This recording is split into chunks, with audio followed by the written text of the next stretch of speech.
Ya, makasih. Assalamualaikum warahmatullahi wabarakatuh. Alhamdulillah wassalatu wassalamu ala Rasulillah wala haula wala quwata illa billah. Ma ba'd, kepada para jamaah salat pagi berjamaah Masjid Jamiul Ikhlas yang mudah-mudahan senantiasa dimuliakan oleh Allah Subhanahu wa taala. Kita langsung masuk ke sebab turunnya ayat atau asbabun nuzul karena ini penting untuk lebih memahami ayat Al-Qur'an ya. Di Asbabun Nuzul ayat 89 surat Al-Baqarah dikatakan di sini qala Ibnu Abbas. Asbabun nuzulnya sebab turun ayatnya ini dijelaskan oleh Imam Ibnu Abbas. Kanat Yahud Khaybar tuqatil Ghatfan. Kata ya Sayyid Ibnu Abbas ya sepupu Nabi, dahulu kaum Yahudi Khaybar. Ya, Yahudi Khaybar, Khaybar itu di sebelah utara kota Madinah, sekitar 153 kilometer dari kota Madinah. Nggak jauh kan? Nggak jauh ya. Cuma 153 kilo. Ya, nanti Rasul baru menyerang Khaybar di tahun 7 Hijriah. Setelah terjadinya perjanjian Hudaybiyah. Nah, dulu jauh ya, bahkan sebelum Rasul lahir, itu orang Yahudi sudah tinggal di Jazirah Arab. Sebagian tinggal di dalam Madinah dengan 3 suku Yahudi. Ada juga yang di luar Madinah namanya Yahudi Khaybar. Dia oasis, tanahnya subur, ya di sana kebun kurmanya luar biasa. Nah, tapi kan di mana ada Yahudi pasti suka cekcok sama pribumi.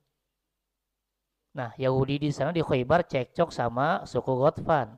Kalau kita mah paling cekcoknya cuma ngomong doang, ngomong adu urat selesai. Ya, kalau kata orang Betawi mah adu bacot doang udah. Kalau di Arab, kalau udah cekcok perang, ya. Nah, ini terjadi sekian lama, tapi setiap perang Yahudi kalah melulu. Ya, dikalahkan oleh suku Ghatfan, suku Arab. Akhirnya fa'adat al-yahud bihadad doa. Akhirnya orang Yahudi berdoa dulu deh sebelum kita perang biar menang. Ya, maka Yahudi Khaybar tadi berdoa sebelum perang. Apa doanya? Allahumma inna nas'aluka bihaqqi Muhammad. Ya, Nabi Muhammadnya belum lahir, tapi doanya minta bertawasul berwasilah kepada Nabi Muhammad. Ya Allah, demi kemuliaan Muhammad an-Nabi al-Ummi, sang nabi yang buta huruf, padahal nabinya aja belum lahir. Udah ada namanya. Dan Yahudi mengakui. Kenapa? Karena ada di kitab Taurat. Di Taurat udah ada bahwa Nabi akhir zaman itu buta huruf. Alladzi wa'adtana an tukhrijahu lana fi akhir zaman. Yang telah engkau janjikan akan engkau utus kepada kami di akhir zaman. Belum ada nabinya. Lahir pun belum. Tapi Yahudi udah tahu dan mereka siap ikut Nabi dulu. Ya, illa nasortana alaihim. Tolong menangkan kami Yahudi Khaybar kalau perang lawan suku Ghatfan. Setelah doa ini, akhirnya Yahudi menang perang. Karena Yahudi bertawassul, doa kepada Allah, berwasilah kepada nabi yang bahkan belum lahir. Ya, karena itulah kita juga disuruh berwasilah, bukan minta sama nabi, mintanya sama Allah. Ya, tapi bertawasul dengan Nabi Muhammad. Kan ada tuh nanti salawatannya ya. Tawassalna bi bismillah wabil hadi Rasulillah. Kami bertawasul dengan nama Allah. Kami bertawasul dengan sang pemberi petunjuk Rasulillah dan seterusnya. Itu ya. Jadi setiap mau perang baca doa tadi, akhirnya ya dengan izin Allah menang lawan suku Ghatfan. Tapi ketika nabinya udah diutus, kafaru bihi, justru orang Yahudi malah ingkar. Dulu sebelum nabinya lahir malah minta sama Allah, ya Allah, ya demi gitu ya, nabimu yang diutus tolong menangkan kami. Ternyata ya sekarang malah nggak mau begitu nabinya udah ada. Ya, fa'anzalallahu ta'ala, akhirnya Allah turunkan ayat ini sebagai pengingat. Kamu nggak ingat dulu tuh, sedangkan sebelumnya, sebelum Nabi lahir, mereka kaum Yahudi Khaybar memohon kemenangan dengan menyebut nama Nabi Muhammad padahal belum lahir atas orang-orang kafir suku Ghatfan. Ternyata setelah sampai pada mereka, pada kaum Yahudi, apa yang telah mereka ketahui, yaitu kerasulan Muhammad, mereka ingkar.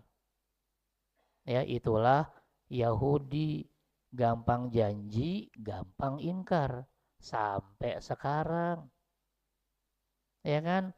Perjanjian damai sama Palestina bentaran doang, ngebom lagi. Emang dari dulu kayak gitu. Ya. Asbabun nuzul ini ada di riwayat Imam Hakim di kitab Al-Mustadrak dan Imam Baihaqi di kitab Ad-Dalail dari sahabat Ibnu Abbas. Yang kedua masih asbabun nuzul dari sahabat Ibnu Abi Hatim. Beliau meriwayatkan dari sahabat Ibnu Abbas juga. Kalau tadi Yahudi Khaybar ya yang di luar Madinah, sekarang ada juga Yahudi dulu memohon kedatangan Rasulullah. Ini Yahudi Madinah. Sebelum beliau diutus sebagai Rasul. Ya, jadi yang cekcok bukan cuma Yahudi Khaybar, Yahudi di dalam kota Madinah juga suka cekcok sama pribumi di Madinah. Namanya suku Aus sama suku Khazraj. Ya, suku asli Madinah namanya suku Aus ya, bukan karena nggak minum ya. Emang namanya Aus dan suku Khazraj. Jadi asal mau perang sama Aus sama Khazraj, ya mereka Yahudi mau minta ya berdoa kepada Allah, ya Allah dengan perantaraan nabimu yang akan diutus, tolong menangkan kami. Ya menang, tapi setelah Allah betul-betul mengutus Nabi Muhammad dan ternyata Nabi Muhammad bukan turunan Bani Israel, tapi turunan Bani Ismail, mereka nolak tuh. Kafaru bihi, lagi-lagi Yahudi kafir, ingkar kepada Rasul. Padahal dulu kalau doa nyebut nama Rasul. Wajahadu makanu yaqulu nabi. Kaum Yahudi mengingkari perkataan yang dulu mereka ucapkan. Akhirnya diingetin nih sama orang asli Madinah, orang pribuminya yang bernama Mu'adz bin Jabal, Bishr bin Barra, dan Dawud bin Salamah. Apa kata orang pribumi ini yang akhirnya masuk Islam? Ya ma'syarul Yahud, ittaqullah wa aslimu. Ya, kata orang Madinah. Wahai kaum Yahudi, bertakwalah kepada Allah dan masuklah ke dalam agama Islam. Faqad kuntum tastaftihuna alaina bi Muhammad. Bukankah dulu kalian wahai Yahudi memohon kedatangan Nabi Muhammad? Dulu yang minta-minta nabinya datang kalian. Kok sekarang ketika nabinya udah hijrah ke Madinah malah ditolak? Kan aneh. Bahkan sebelum nabinya lahir pun udah disebut-sebut namanya. Bahkan tahu nabi ini adalah nabi yang ummi. Gak bisa baca, gak bisa tulis. Kok nabinya udah datang malah ditolak? Ya, dulu kalau kalian perang, sebelum perang minta pada Allah ya untuk dimenangkan dengan menyebut Nabi Muhammad. Kami pun kata orang Madinah tahu tentang Nabi Muhammad dari kalian, dari Yahudi. Kami yang tahu aja beriman, masa kalian yang tahu duluan malah kafir, kan aneh. Harusnya Yahudi ini yang lebih dulu beriman karena penjelasan tentang Nabi Muhammad ada dalam kitab Taurat. Kami aja yang tahu dari Yahudi beriman. Itu ya. Nih, sementara kami dulu penganut kemusyrikan. Kalian yakin dengan kedatangan Nabi Muhammad. Ya, wa takhabbaruna nabiyanahu mab'uts, dan kalian ya saat itu udah menjelaskan nih akan datang nih. Ya, nabi akhir zaman. Nabi yang diutus. Kalian juga sebutkan ciri-cirinya sama kami. Kok nggak beriman sih? Akhirnya seorang Yahudi dari Bani Nadir ya menjawab, maja'ana bisyai'in na'rifuh. dia Muhammad tidak datang pada kami membawa sesuatu yang kami kenal. Bukan Muhammad nabinya, salah. Lah dulu yang bilang Muhammad siapa? Dia. Yang bilang nabinya namanya Muhammad Yahudi, sekarang bilang bukan Muhammad nabinya. Wa ma huwa billadzi kunna nadzkuru lakum. Ya, nabi yang kalian bicarakan itu bukan yang kayak gitu orangnya. Ya, aneh ya, padahal dulu mereka yang ibaratnya yang mengiklankan Nabi Muhammad adalah Yahudi. Begitu nabinya hijrah ke Madinah malah ditolak. Maka turunlah ayat ini, walamma ja'ahum kitabum min indillah. Setelah sampai kepada mereka Al-Qur'an dari Allah, membenarkan yang datang sebelumnya, kitab-kitab sebelumnya, bahkan mereka tadi Yahudi memohon kemenangan dengan menyebut nama Nabi Muhammad ketika berperang sama orang kafir. Ternyata begitu nabinya ada, malah mereka mengingkari. Na'udzubillah min dzalik. Maka laknat Allah bagi siapapun yang mengingkari kerasulan Muhammad sallallahu alaihi wasallam. Ini asbabun nuzul yang kedua. Yang ketiga, ya, Imam As-Suddi mengatakan dulu orang Arab suka lewat di daerah pemukiman kaum Yahudi. Ya. Dan itu mengganggu orang-orang Yahudi yang ada di situ. Sehingga apa? Kaum Yahudi saat itu mendapati ciri-ciri Muhammad dalam Taurat bahwa Allah akan mengutus Nabi Muhammad, lalu mereka kaum Yahudi akan memerangi bangsa Arab bersama Nabi Muhammad. Jadi itu ceritanya ya, versi Yahudi, nanti akan ada Nabi Muhammad, Nabi akhir zaman. Kalau udah muncul, orang Yahudi akan beriman duluan kepada Nabi Muhammad. Ya, setelah beriman kepada Nabi Muhammad, Yahudi bersama Nabi Muhammad akan memerangi orang Arab. Karena orang Arab orang kafir. Gitu ceritanya. Ternyata setelah nabinya ada, malah mereka menolak, mengingkari kenabian Muhammad. Kenapa? Karena dengki nih, hati-hati. Makanya jangan dengki. Orang dengki capek hidupnya ya. Iya. Yang kita dengkiin lagi bahagia, lagi seneng, kitanya susah. Ya. Yang kita dengkiin beli mobil, kitanya langsung sakit, meriang. Ya kan ngomongnya macam-macam, tuh mobil itu kali itu minjem, nyicil kali, ya, mau minjem mau nyicil terserah dia. Yang penting bukan ngebegal gitu kan. Iya. Udah tinggalin aja nih. Yahudi kenapa masalah karena dengki. Apa kata mereka? Innamaka nanti Rasul min Bani Israel. Rasul itu, utusan Allah itu di mana-mana mah turunan Bani Israel. Siapa itu Bani Israel?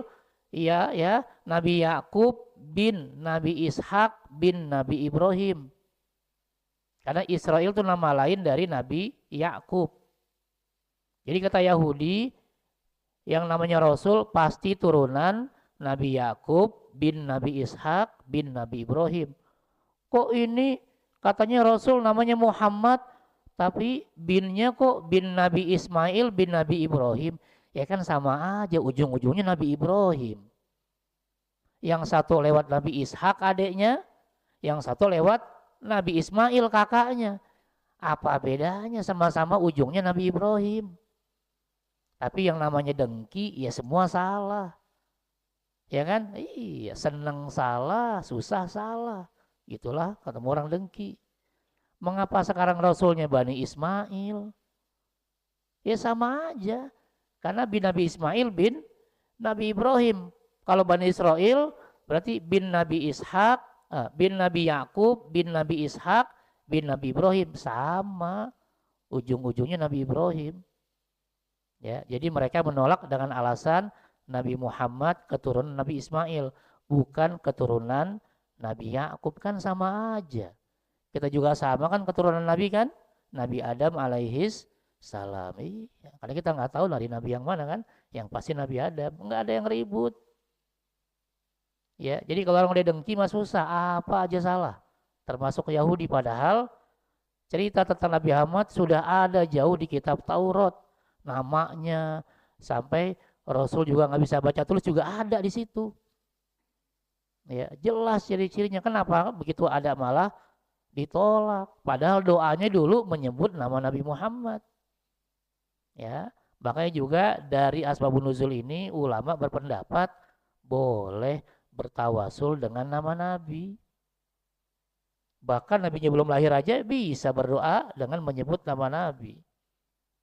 Ya, kan sekarang ada yang mengatakan nggak boleh kalau kita berdoa nyebut nama Nabi. Kenapa? Nabinya udah meninggal. Yang belum lahir aja boleh, apalagi udah meninggal. Ya, jangan bilang nggak boleh, boleh. Ya, kalau bilang nggak boleh harus jelaskan mana dalil larangannya. Kalau nggak berarti kembali ke asal hukumnya boleh. Ya, ini sedikit tentang asbabun nuzul. Ada pertanyaan silahkan. Kalau tidak kita masuk ke penafsiran ayatnya. Ada? Bismillah.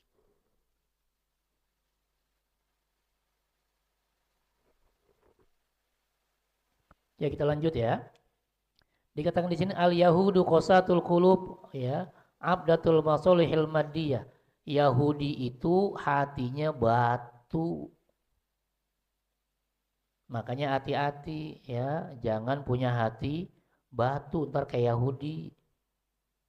Iya keras, padahal kita kan disuruh hatinya kan disuruh lunak, disuruh lembut. Ya. Apalagi mereka Yahudi itu menuhankan materi. Jadi otaknya cuma otak duit, di mana duit, disitulah berarti ada Yahudi. Ya, apalagi mereka juga senang mengumbar hawa nafsu. Nih. Hati-hati umat Islam ya, hatinya jangan batu, juga akalnya jangan cuma diisi materi dan hawa nafsu. Nanti berarti ngikutin gaya Yahudi. Ini yang susah. Karena itulah berulang kali Yahudi ini diberi peringatan dari Allah ya, dengan diutusnya para rasul, bahkan rasulnya banyak, satu meninggal lalu ada lagi, satu meninggal ada lagi, banyak rasulnya, tapi tetap aja mereka membatu, tidak terhitung ya. Dan bicara Bani Israel atau Yahudi, mereka sebenarnya bangsa yang paling beruntung. Kenapa? Karena nabinya banyak. Ya kan? Berarti kan kalau nabinya banyak, yang ngajarin kebaikan banyak. Ya. Karena dikatakan Bani Israel itu sebenarnya bangsa yang paling beruntung karena banyak rasul yang diutus kepada Bani Israel atau Yahudi. Paling banyak ini rasul diturunkan ke Yahudi atau Bani Israel. Nanti disebutkan nama rasulnya ya. Walaupun begitu, tetap aja Yahudi ini melupakan peringatan-peringatan dari Allah. Bahkan berani mengubah hukum-hukum Allah. Memperturutkan hawa nafsu dan mendurhakai para rasul. Gimana cara durhakanya? Satu, dengan mendustakan para rasul. Ah, dia bukan rasul tuh. Ya, datang Nabi Muhammad, dia mau bukan nabi. Atau bahkan lebih ngeri lagi, rasulnya dibunuh. Bayangkan ya. Rasul utusan Allah dibunuh, cuma Yahudi yang berani. Ya. Coba utusan presiden deh datang, nggak berani kita bunuh. Ya kan? Utusan gubernur datang mana berani. Ini utusan Tuhan dibunuh kan luar biasa. Ya. Makanya kita nggak kaget kalau Israel sekarang yang genosid tadi. Apa aja dibunuh-bunuhin, anak kecil, wanita, orang tua nggak peduli. Emang dari dulu gayanya begitu, nabinya jadi bunuh-bunuhin. Apalagi yang bukan nabi. Karena itulah ayat-ayat ini mengingatkan kepada Bani Israel bahwa Nabi Musa telah diberi kitab Taurat, disusul dengan beberapa rasul. Ini diingatkan oleh Allah dalam surat Al-Mu'minun. Bismillahirrahmanirrahim. Tsumma arsalna rusulana tatra. Kemudian Allah mengutus rasul-rasul setelah Musa alaihissalam berturut-turut. Siapa mereka? ada Yusha atau di sana namanya Joshua, ada Daud, ada Nabi Sulaiman, ada Nabi Uzair, ini yang jadi anak Tuhan nanti. Ya kan di surat 9 tuh At-Taubah, wa qalatil yahudu Uzairun ibnullah. Orang-orang Yahudi berkata Uzair anak Tuhan. Padahal cuma nabi. Wa qalatin nasarul masihu ibnullah. Sedangkan orang Nasrani mengatakan Isa putra Tuhan. Ya, ini Uzair diangkat ya, dijadikan anak Tuhan sama Yahudi, sedangkan Nabi Isa dijadikan anak Tuhan sama Nasrani. Kan bingung anak apa? Anak kandung juga nggak mungkin. Ya kan, anak angkat juga gimana? Kan aneh. Ya, makanya ketika bicara tauhid, ya, dalam Islam simple, tinggal baca surat Al-Ikhlas. Qul huwallahu ahad, Tuhan Maha Esa. Allahus somad, Tuhan tepat meminta. Lam yalid walam yulad, Tuhan nggak mungkin punya anak. Tuh. Jadi yang mengatakan Uzair putra Allah, Isa putra Allah jelas salah. Walam yulad, dan Tuhan nggak mungkin diperanakkan. Ya, ini diantara nabi-nabi yang diutus setelah Nabi Musa alaihi salam. Tapi ada sebagian yang justru dijadikan anak Tuhan. Na'udzubillah min dzalik. Uzair dijadikan anak Tuhan kata Yahudi, Nabi Isa dijadikan anak Tuhan kata Nasrani. Padahal Islam jelas mengatakan lam yalid walam yulad. Itu ya. Kemudian semua Rasul ini memutuskan perkara dengan syariat Nabi Musa alaihi salam. Sebagaimana firman Allah lagi di surat Al-Ma'idah. Bismillahirrahmanirrahim. Inna anzalna taurah fiha hudaw wa nur yahkum bihan nabiyyuna alladzina aslamu. Sungguh Allah yang menurunkan kitab Taurat, di dalamnya ada petunjuk dan cahaya, yang dengan kitab itu para nabi setelah Nabi Musa yang berserah diri kepada Allah memberi putusan. Ya, dari sekian nabi ada yang agak beda, yaitu Nabi Isa alaihi salam. Karena Nabi Isa mendapatkan kitab suci yang lain, yaitu kitab Injil. Ya. Sehingga Nabi Isa juga membawa ajaran yang berbeda dengan sebagian ajaran yang ada dalam kitab Taurat. Untuk menegaskan bahwa Isa ini betul-betul nabi, maka dikuatkan dengan mukjizat. Seperti apa? Menghidupkan orang mati dengan izin Allah, menciptakan ya seekor burung dari tanah liat, ditiup dengan izin Allah jadi burung beneran. Ya, apalagi ya menyembuhkan berbagai macam penyakit, ya disembuhkan dengan izin Allah, bahkan memberitakan hal-hal yang gaib dengan izin Allah. Ya, juga dikuatkan dengan Ruhul Kudus. Siapa itu Ruhul Kudus? Malaikat Jibril. Ini kata-kata Ruhul Kudus nanti ada 3 ayat ya. Dan semuanya diartikan adalah malaikat Jibril. Jadi Ruhul Kudus bukan nama dari agama tetangga, bukan. Ini di Quran. Cuma diambil sama agama tetangga seolah-olah jadi bagian dari mereka. Ruhul Kudus itu bahasa Arab, bahasa Al-Quran. Ya, itu kadang-kadang gitu, oh Ruhul Kudus itu Ustaz ya. Bukan, di Quran itu ada. Ya.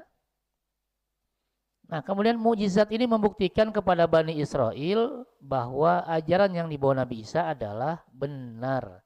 Tapi apa yang terjadi? Lagi-lagi Yahudi Bani Israel mendustakan Nabi Musa, Nabi Isa alaihi salam. Ya, bahkan nanti kalau kita baca sejarah kan dikejar-kejar mau dibunuh ya, tapi dengan izin Allah yang dibunuh adalah orang yang diserupakan dengan Nabi Isa. Ya. Kenapa kok Nabi Isa mau dibunuh, didustakan? Lagi-lagi karena Bani Israel dengki. Tuh, hati-hati deh. Kalau dengki mah susah, yang benar aja jadi salah, apalagi yang salah. Ya, dengki melawan ya Nabi Isa. Ya, karena itu Allah jelaskan di sini ya wa musaddiqal lima baina yadayya minat taurah wa li uhilla lakum ba'dalladzi hurrima 'alaikum wa ji'tukum bi ayatin mir rabbikum. Sebagai seorang yang membenarkan Taurat yang datang sebelum Nabi Isa agar Nabi Isa menghalalkan yang pernah diharamkan ya di Taurat. Lalu Nabi Isa datang kepada Bani Israel membawa mukjizat dari Allah. Ya. Lalu apa hasilnya? Setiap kali ada rasul yang datang kepada Bani Israel, kepada Yahudi, ya, tapi ajarannya nggak disukai oleh hawa nafsu Bani Yahudi, ya, Bani Israel ini, mereka langsung nolak. Ya. Jadi inilah karakter Yahudi, berani menolak Rasul, bahkan menolak kitab suci itu. Sombong sama Rasulnya. Ya. Termasuk Nabi Muhammad kan juga ditolak sama Yahudi. Ya. Di antara Rasul itu ada yang didustakan seperti Nabi Isa dan Nabi Muhammad, bahkan ada yang dibunuh seperti Nabi Zakaria dan Nabi Yahya alaihissalam, ini juga dibunuh oleh Yahudi. Ya, karena itu fala ghorobah, enggak aneh kalau Bani Israel ini tidak beriman kepada Nabi Muhammad, enggak aneh. Karena memang dari dulu karakternya begitu. Karakternya mendustakan Nabi, menolak kitab suci, bahkan berani membunuh para nabi. Ya, fa innal inada min tab'ihim. Penolakan sudah menjadi tabiat Bani Israel. Sehingga pembicaraan dalam ayat ini ditujukan kepada seluruh kaum Yahudi sebab mereka melakukan hal itu di masa silam dan juga anak cucu mereka juga ridho, setuju dengan perbuatan nenek moyangnya sampai sekarang. Ya, jadi anak cucunya malah nggak nyesel, emang begitu sih, emang bener tuh. Ya, iya. Itu ya, apalagi dibantuin sama negara lain, nggak dibantuin aja kayak begini modelnya. Salah satu keburukan kaum Yahudi apa? Ucapan mereka kepada Nabi Muhammad, hati kami telah tertutup, nanti dalam Quran ya, qulubuna ghulf. Sehingga kami nggak mengerti apa yang kamu bicarakan, wahai Muhammad, nggak tahu. Udah deh, nggak usah dakwah sama Yahudi, percuma. Kami udah tutup. Ya. Lalu Allah jelaskan di sini, Allah membantah kaum Yahudi, bukan begitu. Hati kalian sebetulnya diciptakan secara fitrah dalam keadaan siap untuk berpikir, untuk mencari kebenaran.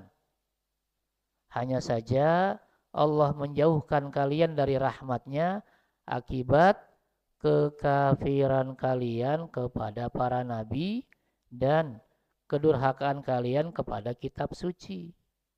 Ini tabiat Yahudi. Ya, nabinya diingkari termasuk kitab sucinya. Karena hati mereka keras membatu, kemudian akal mereka cuma berpikir tentang materi dan tentang hawa nafsu, itu aja. Ya. Dengan menjauhkan Bani Israil dari rahmat Allah bukan berarti Allah menzalimi, tidak. Lakin kanu anfusahum yadzlimun, melainkan Yahudilah yang menzolimi diri mereka sendiri. Iman mereka sedikit sekali. Mereka hanya beriman kepada sebagian dari isi kitab suci, tapi juga ya meninggalkan bagian lain dari kitab suci atau bahkan mengubah kitab suci. Atau bahkan Yahudi juga tidak beriman sama sekali kepada kitab suci. Gitu ya. Padahal sudah dijelaskan dalam kitab Taurat, disebutkan ciri-ciri nabi, tapi ternyata ya, bahkan dulu Yahudi juga memohon kedatangan nabi akhir zaman, Nabi Muhammad, untuk mendapat kemenangan atas orang-orang musyrik. Ya, ini tadi doanya diulang lagi, Allahumma ansurna bin nabiyil mab'uts akhiriz zaman alladzi najidu na'tahu fit Taurah. Ya, dalam doa yang lain dikatakan, ya Allah, menangkanlah kami Bani Israel dengan kedatangan nabi yang diutus pada akhir zaman. Nabinya belum lahir padahal. Yang kami dapati ciri-cirinya dalam Taurat. Itu doa mereka kalau mau perang. Padahal Nabi Muhammad belum lahir. Dengan izin Allah, dengan wasilah ini mereka menang perangnya. Ya. Namun setelah datang kepada Bani Israel kitab dari Allah yaitu Al-Quran yang diturunkan kepada Nabi Muhammad, bahkan Al-Quran membenarkan Taurat yang ada pada Bani Israel, menguatkan ciri-ciri Nabi yang dikenal oleh Bani Israel. Lagi-lagi mereka ingkar kepada Nabi Muhammad. Karena apa? Karena Yahudi Bani Israel dengki kepada bangsa Arab. Lagi-lagi ujung-ujungnya dengki. Dengki sama nabinya. Waktu nabinya Bani Israel, dengki sama nabinya. Begitu nabinya bukan Bani Israel, alasannya karena bukan Bani Israel. Ya, emang asalnya dengki. Ya asalnya hatinya memang rusak, jadi susah. Ada aja alasannya. Ya kayak kita dulu nggak ngerjain PR gitu ya, kalau sekolah. Kenapa ngerjain PR? Oh, ngerjain Pak, cuma ketinggalan gitu ya. Ambil bawa pulang, keringetan kita. Waduh gimana nih? Ya ada aja alasannya. Ya, padahal nggak ngerjain, alasannya ngerjain Pak, cuma ketinggalan di rumah. Ambil bawa pulang, bingung kita ngomongnya. Ya, inilah Bani Israel ya, mereka mengingkari perkataan yang dahulu mereka ucapkan, atau kalau bahasa kita, mereka berani menelan ludahnya sendiri. Dulu berdoa, ya Allah, dengan perantaraan Nabi yang akan diutus, Nabi akhir zaman, tolong menangkan perang kami. Menang. Setelah nabinya ada, malah ingkar. Ya, wastakbaru, mereka adalah orang-orang yang sombong. Ini yang kedua nih, hati-hati ya, jangan sombong. Kenapa? Karena yang sombong aja padahal udah di sorga diusir. Siapa? Iblis. Apalagi yang belum masuk sorga udah sombong duluan. Yang udah di sorga aja sombong, diusir. Lah ini kita mau masuk sorga belum masuk, udah sombong duluan. Janganlah. Iya. Ya, udah buang sifat-sifat sombong, jangan.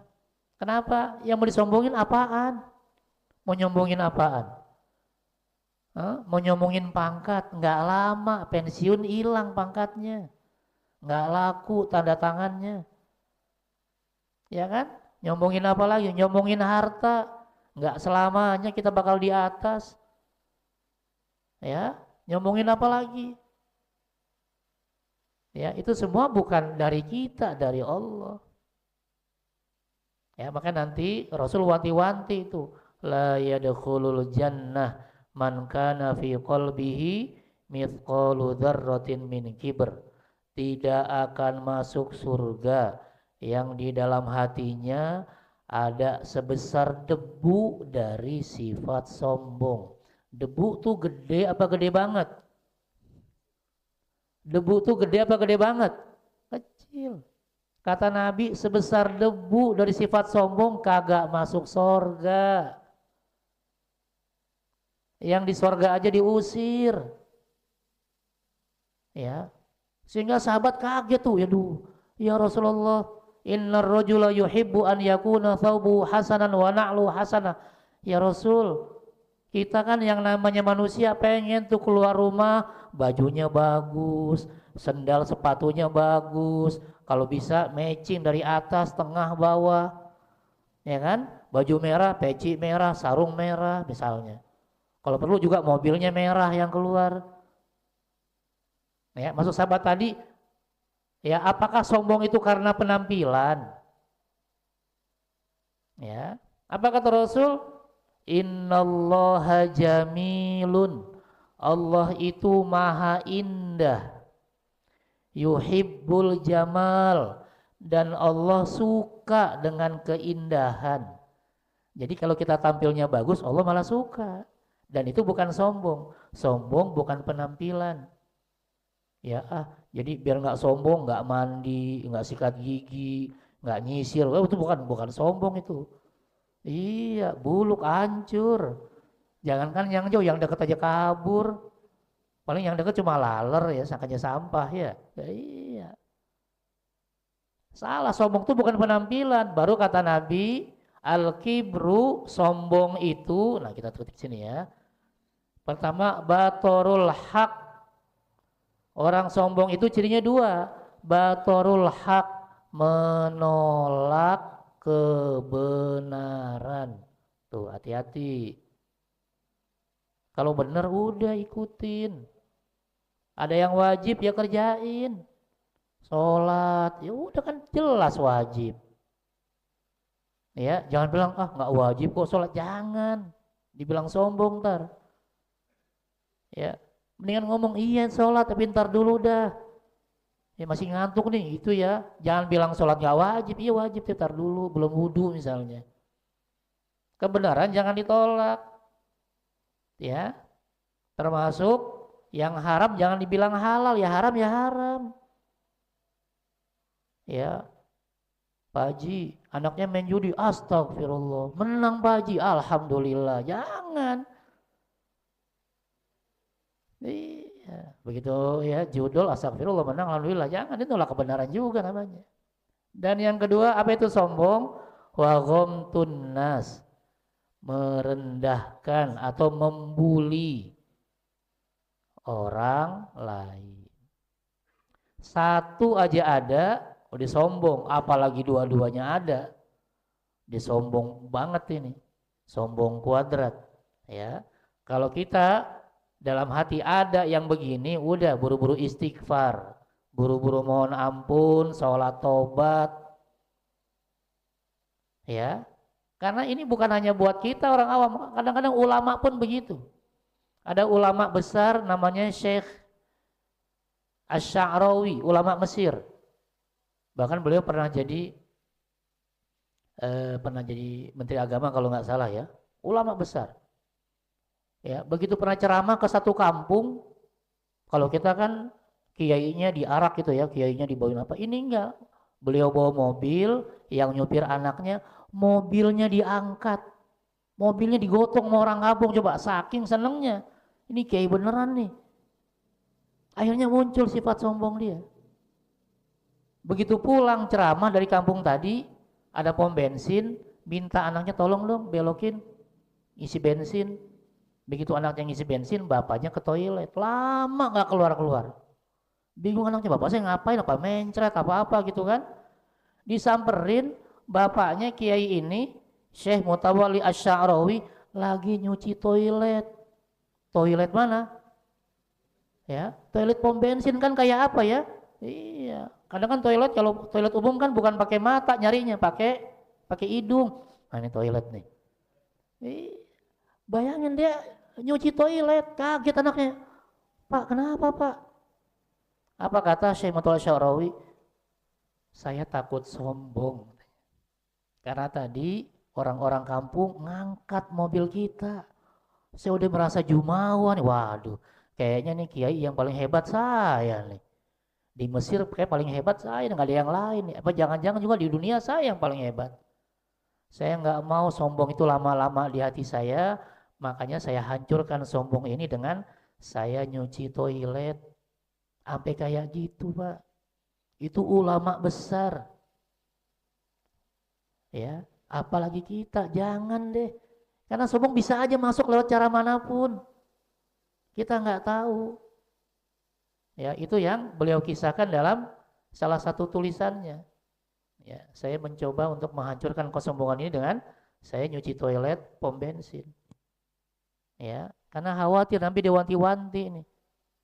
Ya, jangan sampai ada sombong ya, segede debu aja katanya. Segede apa sekecil tuh yang enak? Ya, sekecil ya. Iya, apalagi lebih dari debu. Zaman sekarang mah sombongnya penyundul langit. Ya kan? Iya. Ya, makanya lagi rame sekarang istilahnya flexing kan? Iya, wah, pokoknya punya apa foto ya. Pamer ya. Baik, malah zaman sekarang kadang yang dipamerin bukan punya dia. Lewat jalan ada mobil bagus, main foto aja. Ya kan, backgroundnya mobil, tahu mobil siapa kayak kirim sosmed. Ya, tulisan mobil baru, tanda tanya padahal. Baru beli nih, padahal tanda tanya. Udahlah, buang sifat sombong. Ya, khawatir nggak bisa masuk surga karena yang di surga aja udah diusir, apalagi yang belum. Ya. Lalu Bani Israel begini modelnya. Ya, mereka tahu bahwa Muhammad adalah Rasulullah, tapi Bani Israel lebih memilih dunia daripada akhirat. Karena mereka khawatir kalau ikut Nabi Muhammad nanti jatuh miskin. Harus berbagi harta, ada zakat, ada infak, ada sodako. Statusnya sama dengan para budak, kan gitu. Makanya juga orang-orang kafir Quraisy awalnya nggak menerima Islam karena itu. Masa kami disamakan dengan budak?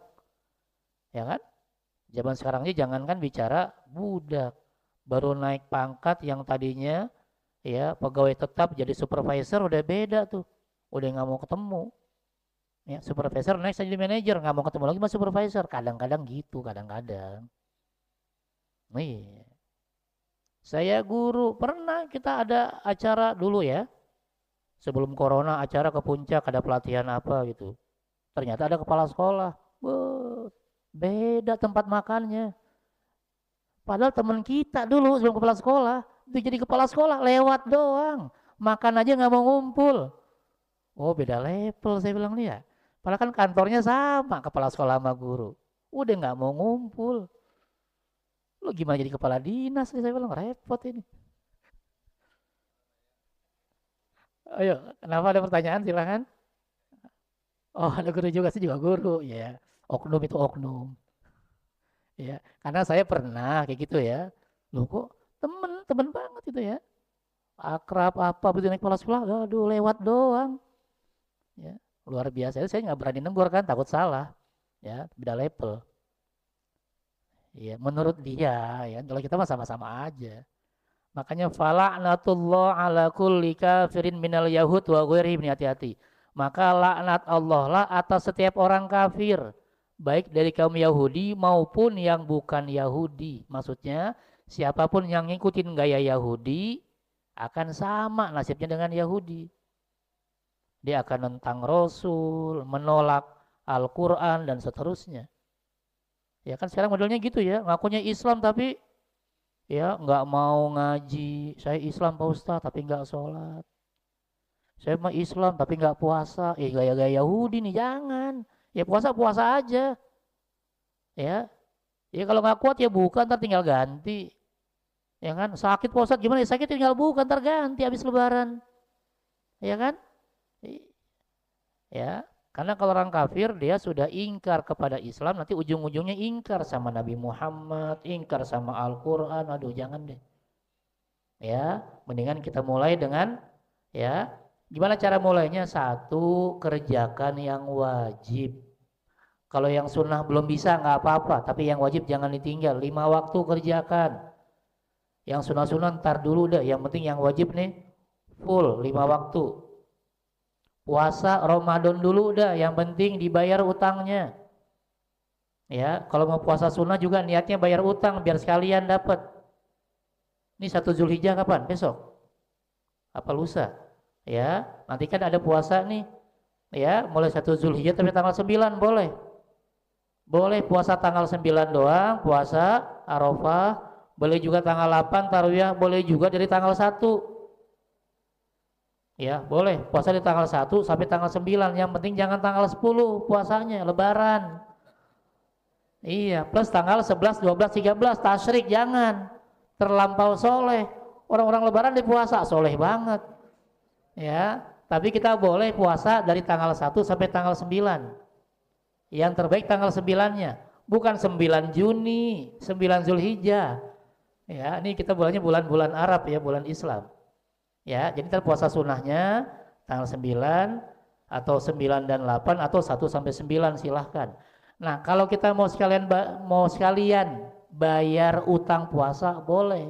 Niatnya bayar utang puasa, nanti dapatnya double. Ya, puasanya kita utangnya berkurang 1, tapi juga dapat puasa sunnahnya. Termasuk puasa-puasa yang lain nih, yang biasa Senin Kemis nggak apa-apa, tapi niatnya bayar utang puasa. Ntar utang puasanya berkurang, Senin Kemisnya juga dapat. Gitu ya. Ya, jadi kalau puasa bisa kita niatnya double boleh. Ya, sekalian bayar utang puasa. Karena biasa kan dulu awal-awal balik pada males puasa ya. Puasanya tengah hari doang. Begitu juhur pulang belok ke warteg. Ya kan, sampai rumah pura-pura lemes ya. Iya, bayar utangnya. Oke, itu ya. Baru yang berikutnya ninggalin yang haram, kerjakan yang wajib, meninggalkan yang haram. Udah rutin mengerjakan yang wajib, udah rutin meninggalkan yang haram, baru tambah mengerjakan yang sunnah. Yang tadinya 5 waktu, tambah tahiyatul masjid, tambah qobliyah, tambah ba'diyah. Kalau bisa tambah tahajud, tambah duha, silakan. Tapi jangan dibalik. Ada orang tahajud 11 rakaat, subuhnya jam 11. Nggak salah ini. Salah, jangan. Makanya yang rutin yang wajib dulu. Nah, iya. Nggak tahu tuh tidurnya kayak apa ya. Oke ya. Gitu ya. Jadi setelah itu baru kita kerjain yang sunnah, ninggalin yang makruh ya. Mudah-mudahan dengan begitu kita tidak terpengaruh dengan ajaran-ajaran yang Yahudi ini. Ya, yang mengeraskan hati, ya, mengedepankan dunia, bahkan mereka berani menolak ajaran Nabi Muhammad dan meninggalkan kitab suci Al-Qur'an. Nauzubillah min dzalik. Mudah-mudahan kita dimudahkan oleh Allah Subhanahu wa taala untuk mendalami Islam dan mengamalkannya sehingga di dunia kita menjadi pribadi yang berbahagia dan di akhirat Allah mudahkan kita semua untuk memasuki surganya. Amin ya rabbal alamin. Ada ya. Ada pertanyaan Bapak? Cukup ya. Udah masuk Isya nih. Oke, kalau sudah kita oke, ya kita sama-sama tutup dengan baca hamdalah. Alhamdulillahirabbil alamin. Subhanakallahumma wa bihamdika asyhadu an la ilaha illa anta astaghfiruka wa atubu ilaik. Assalamualaikum warahmatullahi wabarakatuh.